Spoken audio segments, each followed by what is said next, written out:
Hello and welcome to Red 5 Scale Models. I thought I would do a relatively quick tutorial. I say relatively, but I do have a tendency to witter on and it's pushed on 18 minutes. But on how I do a lot of the pre and post shading on my models that I make. Just to add a bit more life into scenes, into builds, on camo schemes, stuff like that. And just bring out the weathering a little bit more interest in the whole model itself. And just some of the tips and tricks that I use. So yeah, look forward to taking you through it and let's get cracking.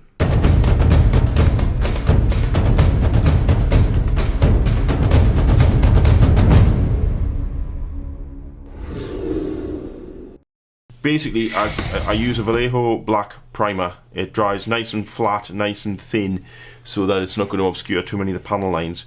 And then I take a pure brilliant white, a relatively low air pressure, and then in each panel line, or each panel rather, I use a that kind of motion, probably about that far away from the surface of the to get a nice fine line, and basically scatter it in that kind of action in between on each panel. Try and be careful not to get too close to the edge, and doing it nice and randomly so that you've got some areas where it's whiter, some areas where it's not as white, letting it kind of show through almost like a marbling, and just repeat that all over the kit once your primer's down. Apologies for the compressor kicking in. Each individual tiny little panel line. Don't worry if you go a little bit overboard, or if you get any sort of spider webbing or splattering from the airbrush, because there's multiple parts of this process. Like that.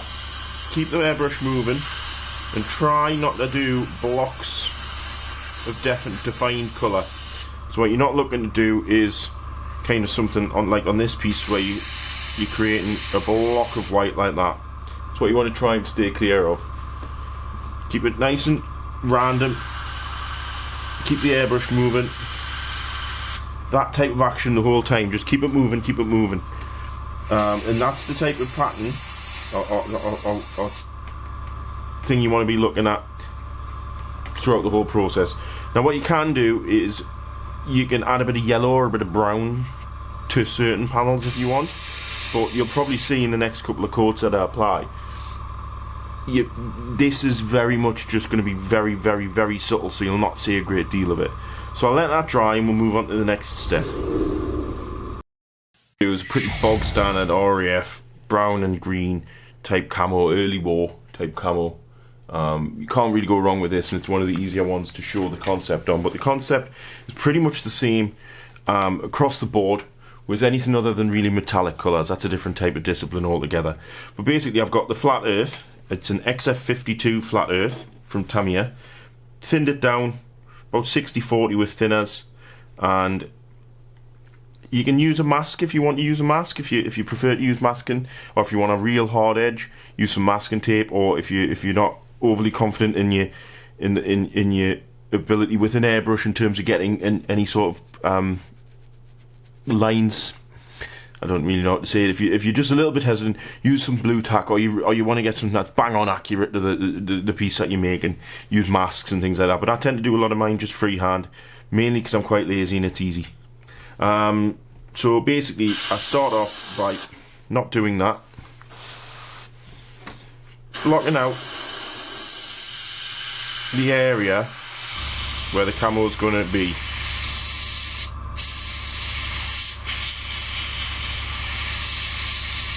And then very lightly and gradually I put down a very fine layer of the base. And you'll see straight away there, the paint colour's down, but the black of the panel lines is shown through, and where it's a bit more mottled and where the white's a bit more white, it's shown through with a little bit of fading. Build that up, let it dry for a little bit, and just gradually build that up. Now what you don't want to do is make it too harsh. Just looks a bit unrealistic. So this is very subtle pre-shading that you're looking for. Very subtle, almost like that. Very light coats. Don't go straight in there. You want as light as you can get in terms of coats, and keep a pot of the base colour. Don't mix into that pot, keep it as a separate pot.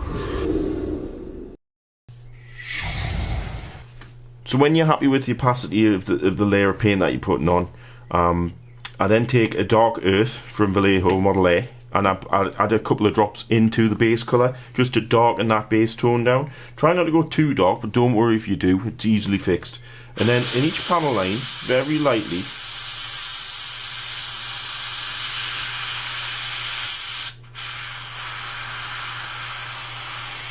just go around the edges of each panel line.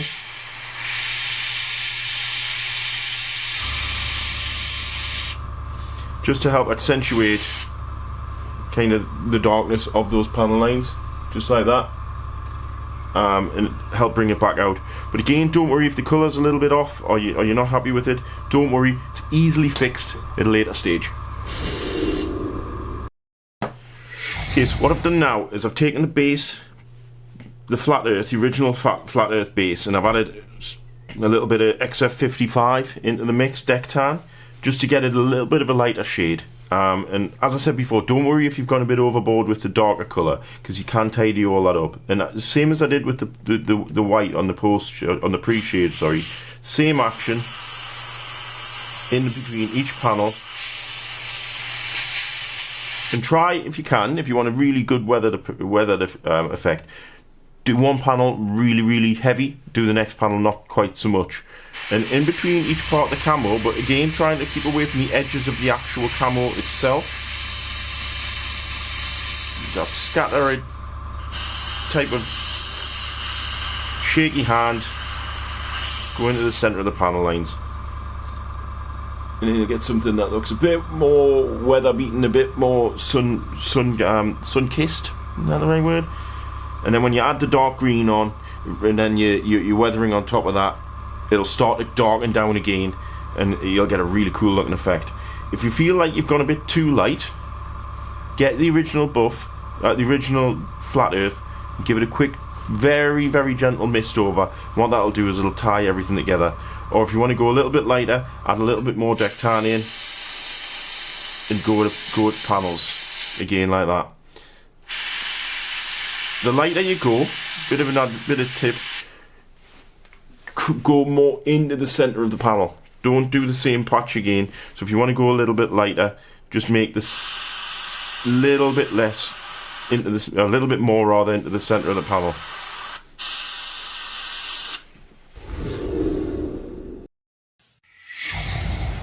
And then it's basically a process of repeating the same, but for the green. In this case, I'm using Model A dark green, black green, and some yellow. I find that with greens, if you want to make it a colder kind of colder green, add blue. If you want to make it a warmer, more sun faded type of green, add yellow. It's the way I kind of tend to think it works, and it works nicely.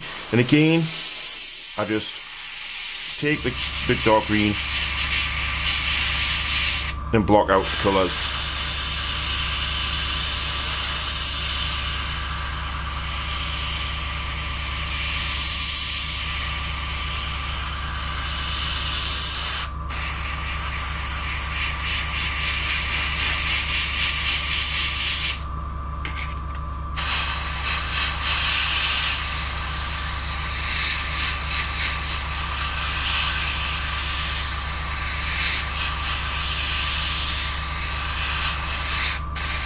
Now, if you, once that's dry, if you think that looks okay for you, the pre-shade on there looks alright, stick with it. That's how I started. I only started adding post shades on relatively recently, and that was more of an experiment than anything.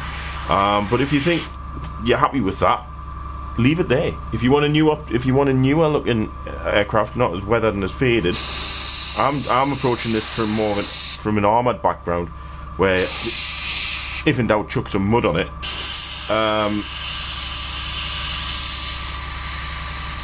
And obviously you would use a mask. I like doing a freehand. I just think it gives it a cool finish. It gives it a bit more of a weathered type look. But then So now this is where you have to be a little bit more careful when you're not using masks. But I've taken some of the black green, and the same as I did with the flat earth, I'm basically just going to scribe over, but stopping when you get to the, obviously to get the edge of the panel lines near the camos. Scribe over all the panel lines. Don't have to do them all.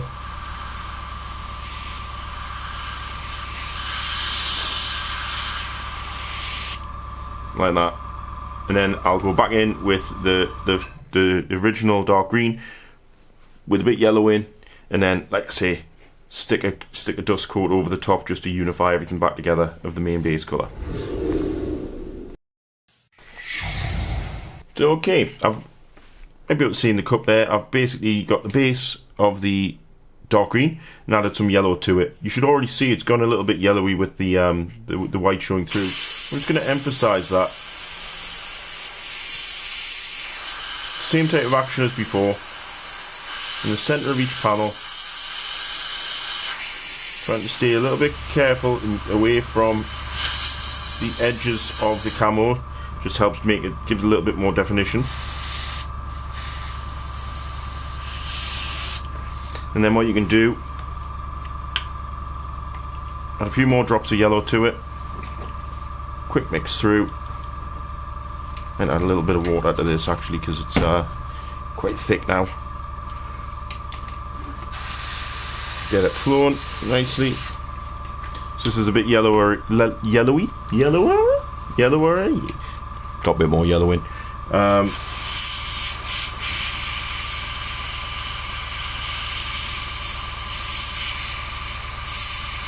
Nice light pressure.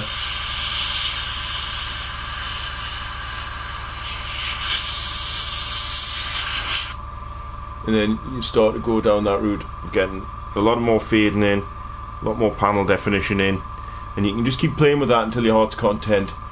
The brown, it looks very light. It looks very light, but some of them were painted those colours. But also when you start adding weathering stuff on top of there, it will tone right down again.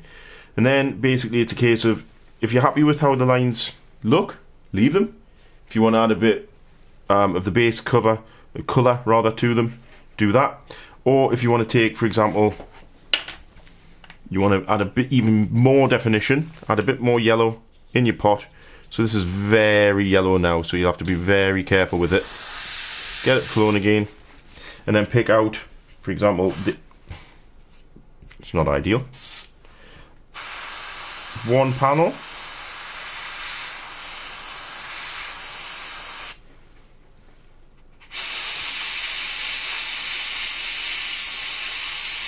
Couple of different panels, let that dry, dust over the main base coat again. It'll look as though panels might have been taken out, changed over time, worn down at different rates.